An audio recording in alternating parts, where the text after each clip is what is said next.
Afghans are thronging to Kabul's airport, desperate to get on planes and leave the country at any cost. They're scaling the airport's walls this morning, rushing in. There's no screening, no security checks, just force of numbers.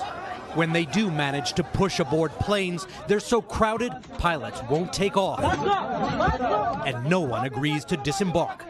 It's all happening just a few hundred yards from the military side of Kabul airport, now separated by a row of barbed wire from the civilian side, in chaos. The military side is where the U.S. is staging an elaborate evacuation of American diplomats from the embassy. But even here, Afghans managed to push through, willing to cling onto an aircraft as it took off, rather than stay in Afghanistan. Afghans say the Americans are only focused on getting U.S. citizens out, along with some interpreters. Although tens of thousands of translators still have no U.S. visas, so they too are left to the Taliban. The militants took control of Kabul yesterday. We watched them move in. Kabul is falling now. We've just left our office, our longtime home in Afghanistan, and we're heading to a safer location, what we hope will be a safer location. Already we've seen some gunmen who look like Taliban on the streets, and all of the government checkpoints, all the police, all the soldiers, they're gone. Now the Taliban are out in full force. They took over the presidential palace, occupied Kabul's version of the Oval Office. Afghanistan's president fled the country. The Taliban have set up checkpoints across the Afghan capital, and their Islamist rule is already coming back. This was a popular beauty salon, styling women's hair and makeup. The Taliban banned salons, along with education for women and girls.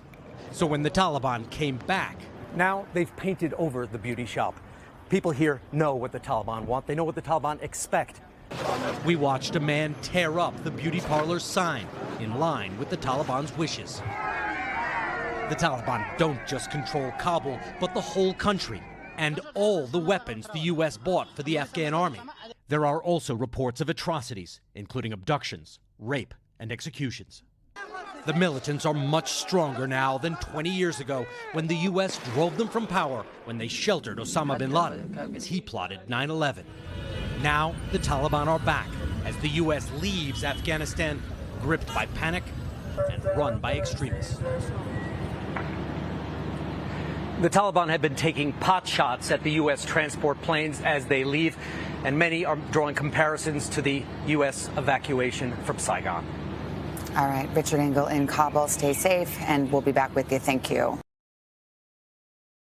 Hey, thanks for watching our YouTube channel. Find your favorite recipes, celebrity interviews, uplifting stories, shop our favorite deals, and so much more with the Today app. Download it now.